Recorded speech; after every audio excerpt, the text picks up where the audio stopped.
Assalamualaikum warahmatullahi wabarakatuh. Hai adik-adik, ketemu lagi dengan Kak Sodik. Kali ini Kak Sodik akan menjelaskan materi kelas 6 tema 1 subtema 1 tumbuhan sahabatku pada pembelajaran 1. Oke, terlebih dahulu kita ketahui dulu tujuan pembelajarannya. Tujuan dari pembelajaran ini adalah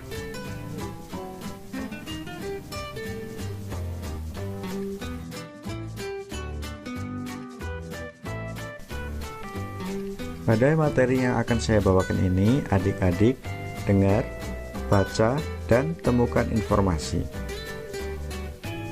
Oke, kita mulai.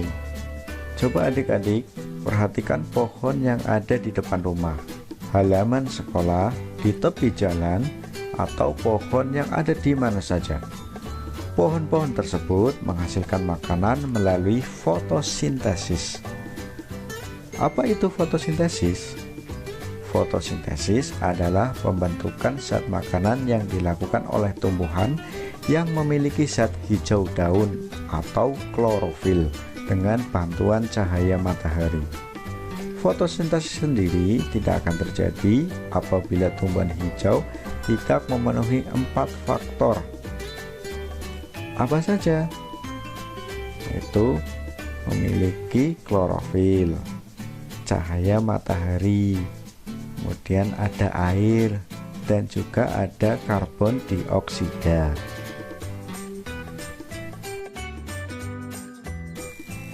Jika sebelumnya kamu belum tahu bagaimana sih proses fotosintesis yang sebenarnya, berikut penjabaran secara lengkapnya. Karbon dioksida yang ada di sekitar tumbuhan langsung diserap melalui jaringan stomata yang ada di daun. Air yang ada di sekitar tanaman langsung diserap melalui akar dan diteruskan ke daun melalui batang-batang tumbuhan. Tepat di siang hari, intensitas cahaya yang turun langsung ditangkap oleh klorofil untuk proses fotosintesis. Energi sinar matahari yang sudah ditangkap tadi langsung akan mengubah air menjadi oksigen dan hidrogen. Terakhir, hidrogen yang sudah dihasilkan tadi akan langsung digabungkan dengan karbon dioksida untuk menghasilkan zat makanan untuk kebutuhan tumbuhan tersebut. Sisanya, oksigen akan langsung dilepaskan ke udara melalui stomata. Dalam membaca, kamu perlu memahami isi teks tersebut. Mula-mula kamu harus membaca dengan seksama. Tadi kita telah membaca teks, memahami. Nah, setelah itu kalian dapat membuat pertanyaan-pertanyaan dari teks tadi dengan rumus 5W plus 1H, yaitu what, di mana, when, kapan, who, siapa, why, mengapa, how, bagaimana. Jawaban dari pertanyaan yang kalian buat harus ada dalam teks tadi. Oke?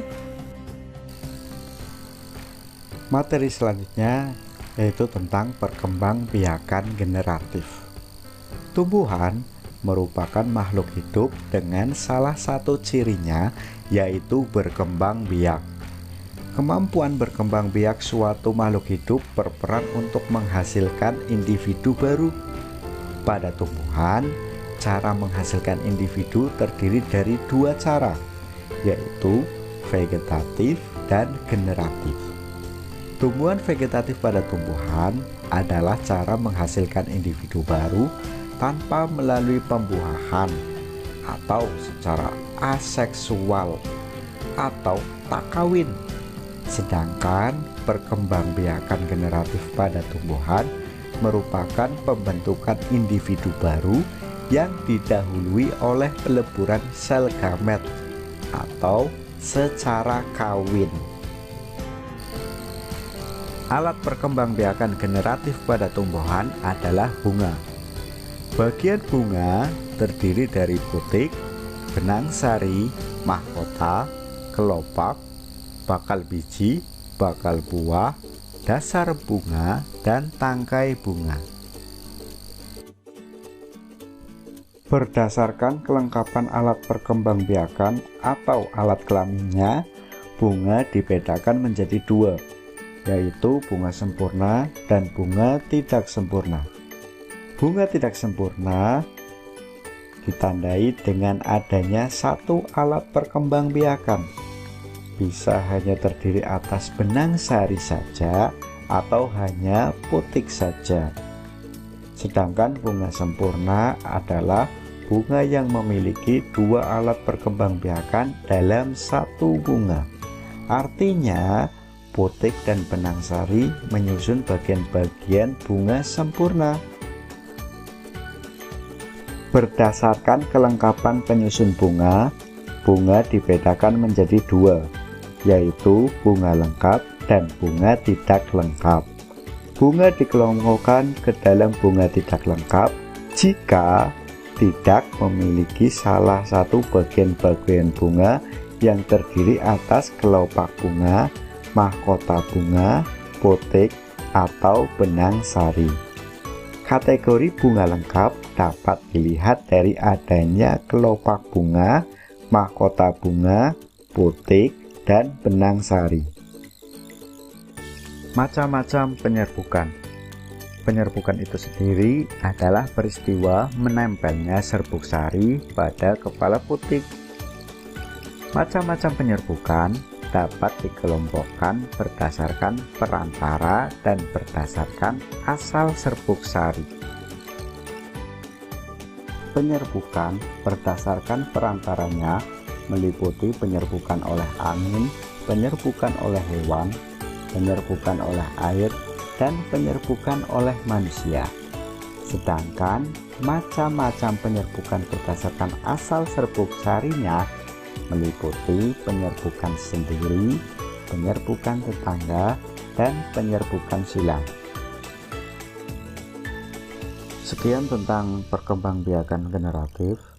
Kemudian kita lanjut ke materi berikutnya, yaitu tentang ASEAN.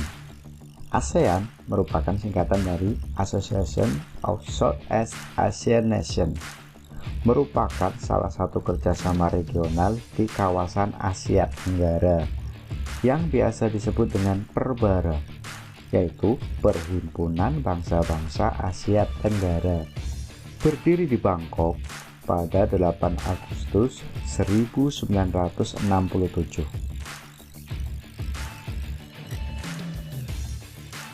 Ini adalah simbol ASEAN ya adik-adik. Adik-adik bisa baca simbol ASEAN ini artinya apa ya, dari warna ataupun dari bentuk simbolnya. Perlu diketahui bahwa ASEAN terbentuk berdasarkan deklarasi Bangkok yang dipelopori oleh 5 negara. Berikut 5 negaranya beserta wakilnya. Kemudian latar belakang berdirinya ASEAN antara lain sebagai berikut.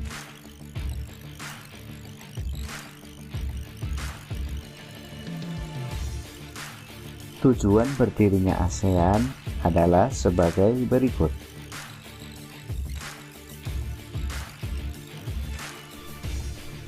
Perlu diketahui bahwa jumlah negara ASEAN saat ini ada 10 negara. Berikut profil singkat dari masing-masing negara tersebut.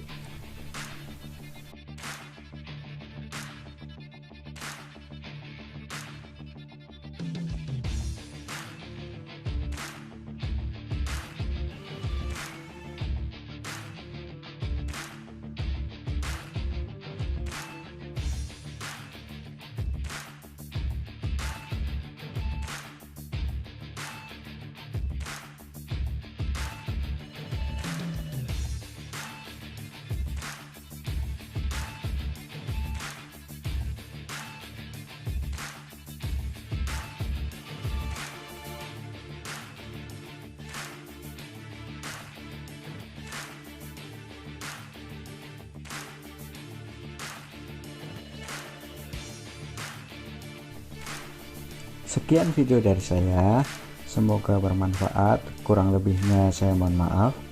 Terima kasih. Assalamualaikum warahmatullahi wabarakatuh.